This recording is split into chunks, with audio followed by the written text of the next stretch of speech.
In 1962, a park ranger at a California ghost town invented a curse. He told visitors, "Take anything from this place, and bad luck will follow you until you return it." Conservation strategy, nothing more. That was 60 years ago. The curse letters still arrive, roughly once a week, handwritten, with a returned artifact inside. At least once it was an antique grand piano. That ghost town is called Bodie. It makes this list. So do 11 others among them. A mountain town in Arizona where the jail slid 200 feet downhill and nobody moved it. A ghost town in Alaska you can only reach by crossing a footbridge over a glacial river. Stay to the end. Number 1 on this list is a Pennsylvania coal town. On fire underground since 1962, whose state government has 3 words of official advice: stay out, stay alive. This channel covers forgotten places. If that interests you, subscribe. Today we are counting down 12 of the creepiest mountain towns in America. Number 12, Cloudcroft, New Mexico. The lodge at Cloudcroft opened in 1899, built to serve railroad passengers escaping the Tularosa Basin's heat by riding a train 4,000 feet up into the Sacramento Mountains. It is still there, still open. The ghost has a name: Rebecca. According to local legend, she was a red-haired chambermaid killed by a jealous lumberjack boyfriend sometime in the hotel's early decades. The exact date is disputed. No historical record confirms the murder.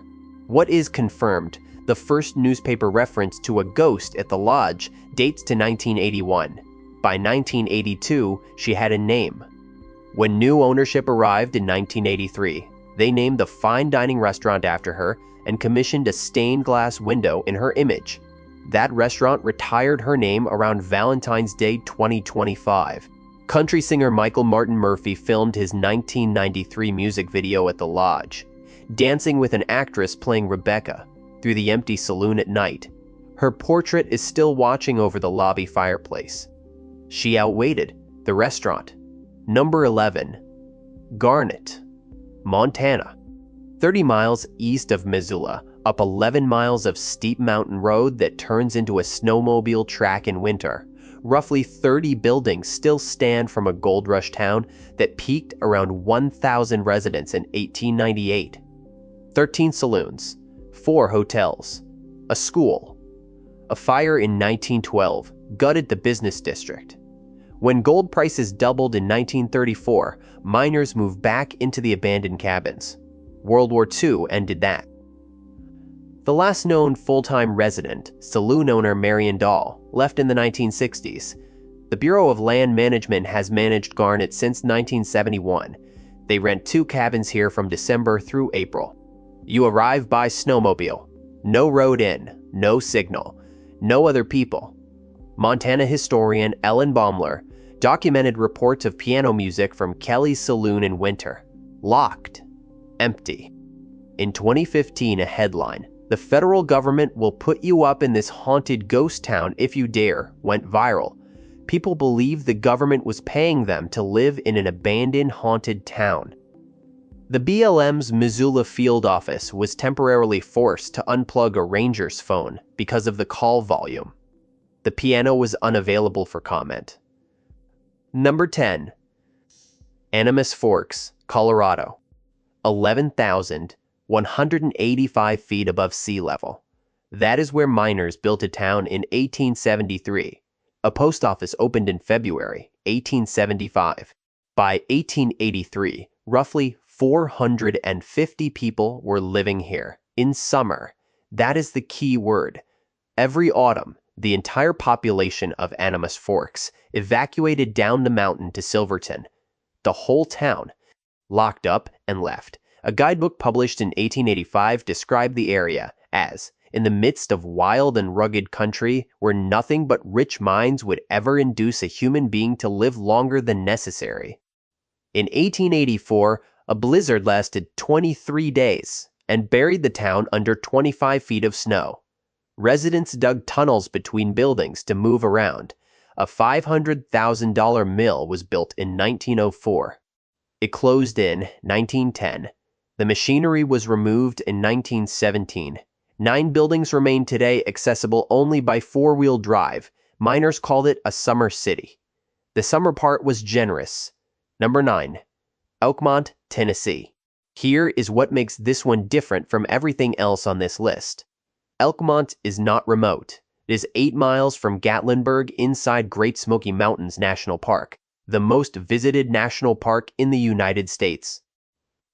Millions of visitors drive past the turnoff every year. Almost none of them know what is down the side road.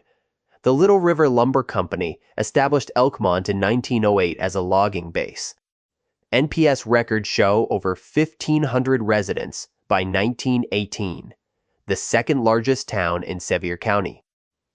By the time logging stopped in 1939, the company had extracted approximately 750 million board feet of lumber from those mountains. Knoxville businessmen had been buying summer cottage plots since 1910. The Wonderland Hotel opened in 1912. When Great Smoky Mountains National Park was established in 1934, these were not ordinary vacationers. They had the political connection to negotiate something unusual. The park legislation was specifically written to exempt Elkmont from eminent domain. They sold at half price in exchange for lifetime leases. The last leases ran out in 1992.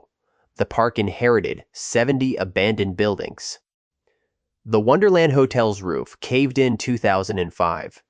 By 2018, all but 19 structures had been demolished. The bill establishing Great Smoky Mountains National Park exempted Elkmont from eminent domain because Tennessee's wealthy elite lobbied Congress to protect their vacation homes. That is the ghost town you walk through today. The forest was not waiting. Number 8. Dudleytown, Kennecott. The place is fenced off. The owners will not let anyone in. They do not respond to media inquiries about why. The fence went up in the 1990s because the trespassing had become unmanageable. Dudleytown is a portion of Cornwall, Connecticut, where several members of the Dudley family settled, beginning in the early 1740s. It was never incorporated, never a real town. The residents left because the soil was poor, rocky, acidic hillside land that could barely support crops. And because the 19th century offered better land further west, millions of New Englanders made the same decision. The abandonment was entirely ordinary. Then, a local history published in 1926 used the phrase, "the doom of Dudleytown," to describe the settlement's decline. The language sat largely unread for decades. In the early 1970s, Ed and Lorraine Warren, the Connecticut demonologists of Amityville fame, filmed a Halloween special here and declared the place demonically possessed, based on their testimony alone. In 1999, the Reverend Gary P. Dudley, an actual descendant of the Cornwall Dudley family, published genealogical research finding no connection whatsoever between these settlers and the supposedly cursed English noblemen the legend required. The Cornwall Historical Society formally debunked the curse. The Dark Entry Forest Association fenced it anyway. They have never publicly explained why they refuse access, even for legitimate historical or ecological research. That silence, more than anything the Warrens ever said, is what keeps the internet convinced something is being hidden. The fence is the creepiest thing about the place. Number 7. St. Elmo, Colorado. The Sauk Range rises on every side, and Chalk Creek runs through the middle, and at 9,961 feet in Chaffee County. St. Elmo is one of the most intact ghost towns in the American West. It incorporated in December 1880, reached a peak population of roughly 2,000, and had 5 hotels, a telegraph office, saloons, a newspaper, and a schoolhouse. The Mary Murphy mine shipped 50 to 75 tons of ore per day. In 1881, the railroad arrived. In 1882, the Alpine Tunnel was completed. At 11,523 feet, the first railroad tunnel through the Continental Divide. The railroad abandoned the Chalk Creek branch in 1926. Population fell from 37 in 1920 to 7 in 1930. Everyone else left. One family did not. The Starks. Anna Stark was described as humorless and controlling. She raised her children in near-total social isolation, forbidden from attending dances or socializing with minors' families. When the town emptied, every other family cut their losses. The Starks maintained the post office, the telegraph, the general store. Infrastructure for a population of 0. Annabelle Stark, known as Dirty Annie, grew increasingly reclusive. Kept to herself, reportedly patrolled the empty streets with a shotgun. She died in the mid-1950s. Her brother Roy followed. Anna Stark had raised her children with such rigid isolation that when everyone else left, there was nowhere else to go. St. Elmo was not just their home. It was the only world they had ever known. They simply stayed. We opened this video with Bodie, California. Let us know in the comments which town has surprised you the most so far. If you are enjoying the research, a thumbs up helps more people find these stories. 5 more entries to go. Number 6. Bannack, Montana. July 28, 1862. Gold discovered on Grasshopper Creek in what would become Montana Territory. Within months, several hundred people had arrived. By spring 1863, the population was somewhere between 3,000 and 5,000. Bannack became Montana's first territorial capital. The first territorial legislature convened on December 12, 1864. In May 1863, the citizens elected Henry Plummer as their sheriff. Plummer had arrived with a manslaughter conviction in California, but he was educated, well-spoken, and by most accounts, the most respectable seeming man in camp. He won the election. According to accounts that historians have disputed for 150 years, he allegedly used his badge as cover for a territory-wide robbery operation, targeting gold shipments. In the autumn of 1863 alone, an estimated 102 gold robberies occurred near Bannack. A vigilante committee formed. On January 10, 1864, they seized Plummer and his 2 deputies without arrest, without charges, without trial, and hanged all 3 at the Bannack Gallows. The gallows Plummer himself had built as sheriff. Over the following 6 weeks, vigilantes hanged approximately 22 more men across the territory. Whether Plummer was guilty or framed is a question the Montana Historical Society still frames as an open historical debate. The capital moved to Virginia City in 1865, the last residents left in the 1970s. Montana made Bannack a state park in 1954. More than 60 original structures remain. Those gallows are still standing in Bannack, maintained by the state park and available to walk under. Nobody moved them. Number 5. Jerome, Arizona. There is a concrete jail in Jerome sitting approximately 200 feet from where it was built in 1905. Nobody moved it. The mountain did. Jerome was built on Cleopatra Hill on the slope of Mingus Mountain in the Black Hills of central Arizona. The town grew directly on top of the richest copper deposit in the country and spent decades blasting through it. At peak in the 1920s, Jerome had roughly 15,000 residents, one of the 4 largest cities in Arizona Territory. The United Verde mine and its operations produced over 33 million tons of ore. The problem was the physics.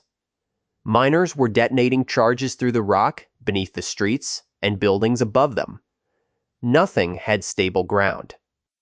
Then in the 1930s, a massive dynamite blast shifted the Earth's surface. The business district collapsed. Sections slid downhill. The jail, built in 1905, migrated 200 feet. The United Verde Hospital opened in 1927, built fireproof and engineered to withstand mining blasts of up to 260,000 pounds. It was the largest structure in the Verde Valley. When the mines closed in 1953, Jerome's population fell to roughly 50 to 100 people. The hospital stood abandoned for 44 years. When new owners began renovation in 1994, they found the interior essentially intact. 4 decades, empty, untouched, preserved by the structure's own engineering. Jerome has roughly 470 residents today. Active galleries, restaurants, and a saloon. The jail is still in a field 200 feet from where it started. It seems comfortable there. Number 4. Thurmond, West Virginia. 5 people. That is the current population of Thurmond as of the 2020 census, making it the least populous incorporated municipality in West Virginia. Thurmond still has elected officials. It is still a legal town. 5 people in it. Captain William D. Thurmond received the 73-acre town site around 1873 as payment for surveying work done for the Chesapeake and Ohio Railway. The Chesapeake and Ohio main line through the New River Gorge had just been completed, and Thurmond was positioned to be one of the most significant coal transfer points in the Appalachians. At peak, more coal moved through Thurmond than through Cincinnati, Ohio. The depot handled roughly 75,000 passengers annually. 15 passenger trains passed through each day. The town's 2 banks were described as the richest in West Virginia. Thurmond was accessible only by rail until 1921. The only way in or out was a train. Captain Thurmond was a devout Baptist who banned alcohol from all land within the incorporated limits. The McKell family, who owned adjacent land, had no such restrictions. They built the Dunglen Hotel just outside those limits, a 100-room resort with a saloon. Ripley's, believe it or not, reportedly once claimed the card room hosted a poker game that ran continuously for 14 years. That claim has not been independently confirmed. A district called Ballyhack, a red light area, operated on the same side of the property line. The Dunglen Hotel burned in 1931. The National Bank closed in 1931. When diesel locomotives replaced steam in the 1950s, trains no longer needed to stop here for coal or water. Today, roughly 80% of the town is owned by the National Park Service. The depot, built in 1904, is a visitor center. Amtrak's Cardinal Line stops here on Tuesday, Thursday, and Saturday. In 2005, 6 of Thurmond's 7 residents at the time filed to run for elected office in the same election. Everyone in town was running against everyone else for control of a municipality with almost no one in it. That is Thurmond. Number 3. Bodie, California. Here's what we left out of the opening of this video. The curse is fake. A park ranger invented it sometime after California designated Bodie a state historic park in 1962. The problem was specific. The site was vast, largely unsupervised, full of original artifacts from a town people had left in a hurry, and visitors kept taking things. A nail, a shard of glass. Every removed item was a permanent loss. Once something left context, it could not go back. The solution was social engineering. Tell visitors that taking anything from Bodie brings bad luck until the item is returned. A KQAD news investigation confirmed this as the origin. Conservation strategy. That was all. Here's the wild part. It worked beyond anything the ranger could have expected. The letters began arriving, once a week roughly. Handwritten, often anonymous, with a returned artifact inside and an apology attached. A letter received in 2004 read, "You can have these godforsaken rocks back. I've never had so much rotten luck in my life. Please forgive me forever testing the curse of Bodie." People mailed back nails, glass shards, pottery fragments, coins. According to park staff, at least once, someone returned an antique grand piano. When items arrive, they cannot be put back in context. Each one requires a law enforcement report. The conservation strategy became a paperwork problem. Bodie peaked around 10,000 residents between 1879 and 1880, with 65 saloons on a mile-long main street and a reputation dark enough that a child wrote in their diary, "Goodbye God, I'm going to Bodie." The founder, prospector W.S. Bodie, discovered gold here in 1859 and died in a blizzard that same winter, never seeing the town named after him. Roughly 170 structures survive at 8,400 feet in the eastern Sierra Nevada, maintained in arrested decay, the last resident left in the 1940s. The ranger who invented the curse is long gone. The letters keep arriving. Number 2. Kennecott, Alaska, November 11th, 1938. The last train departed Kennecott, carrying every remaining resident down from the Wrangell Mountains. Within weeks, the town was completely abandoned. Furniture left in the buildings, equipment in place, an entire company town, intact in the Alaskan wilderness. To reach Kennecott today, you drive 59 miles of unpaved road, the McCarthy Road, with no guardrails in many sections. Until you reach the Kennecott River, you leave your car, you cross a footbridge on foot. Then you travel 4.5 more miles by foot or shuttle. This is the summer route. In winter, temperatures drop to minus 50 degrees Fahrenheit, and the town has virtually no visitors. In 1902, prospectors, Clarence Warner and a man known as Tarantula Jack Smith, spotted what appeared to be a green meadow high on the mountainside above the Kennecott Glacier. It was malachite. Copper ore assaying at up to 70% pure copper. One of the richest deposits ever found, JP. Morgan and the Guggenheim family backed the development through the Alaska Syndicate, investing approximately $25 million between 1905 and 1911. Engineer Michael Henney built a 196-mile railroad across active glaciers, mountain passes, and permafrost at temperatures reaching minus 40 degrees Fahrenheit. 4 years of construction. From 1909 to 1938, Kennecott produced over 4.6 million tons of ore containing over 1 billion pounds of copper, with revenues above $200 million. At peak, 500 to 600 workers ran 3 8-hour shifts through 77 miles of underground tunnels. The company town had a hospital, a school, a dairy, and tennis courts. The 14-story Red Mill building is still there, positioned at the edge of the glacier with the Wrangell Mountains rising behind it. Then the ore ran out. Everyone left on the same train. The original machinery is still inside the mill building. The personal belongings left in the residential structures are still there. The Wrangell Mountains rise 14,000 feet above all of it, unchanged. Number 1. Centralia, Pennsylvania. The streets are still there. Intact pavement, real curbs, the grid of a working borough. But the houses are gone.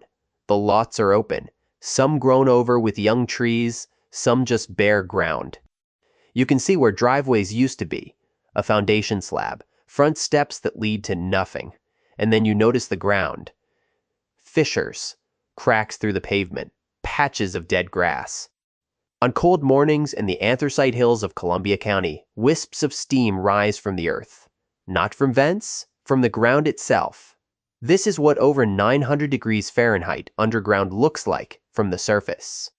Centralia incorporated as a borough in 1866 in the heart of Pennsylvania's anthracite coal country. At its early 20th century peak, approximately 2,500 residents lived here, supported by 14 active coal mines. By 1980, the population was 1,012. Not because the coal ran out, because of what happened in May 1962. Workers cleaning the town landfill, an abandoned strip mine pit next to the Oddfellows Cemetery, burned the trash, as they had done before. The most widely accepted explanation is that the fire reached an unsealed gap in the pit floor, a gap that was supposed to be filled with fire-retardant material and was not. Below the landfill were the old mine tunnels, spreading beneath approximately 400 acres. Once the fire was in the coal seams, it was inside a network with no clear limit. Every attempt to stop it failed. In January 1981, a 12-year-old named Todd Domboski fell into a sudden sinkhole in his own backyard. The hole dropped 150 feet. The temperature and carbon monoxide levels at the bottom would have been fatal. He survived by grabbing a tree root. Congress allocated $42 million for relocation in 1984. Pennsylvania invoked eminent domain over all properties in 1992. The zip code was revoked in 2002. A 2013 agreement allows the remaining 5 residents to live out their lives there. The Pennsylvania Department of Environmental Protection estimates the fire could burn for at least another 100 years. Some projections go further. The Ukrainian Catholic Church on the hill sits on solid rock, not coal. It still holds Sunday services. In 2021, an environmental coalition planted 250 apple trees in the empty lots. There is a theory among some of Centralia's remaining residents. The government never seriously tried to put the fire out because the anthracite underground could be worth hundreds of millions of dollars, and the state is simply waiting for the last 5 people to die. 5 people. A geologist who spoke to Smithsonian Magazine called extinguishing the fire the impossible dream. The smoke is still rising through the gravestones. The church still rings on Sunday morning. The apple trees are growing in the empty lots. That is still Centralia, Pennsylvania. Still a borough, still on fire. 12 towns, and the list could be twice as long. The Mountain West has dozens more like these. My personal favorite here is Kennecott. The scale of what was built out there and the finality of one train carrying everyone out on November 11th, 1938 stays with you. Which entry surprised you most? And which mountain town should have made this list? Subscribe if you want more.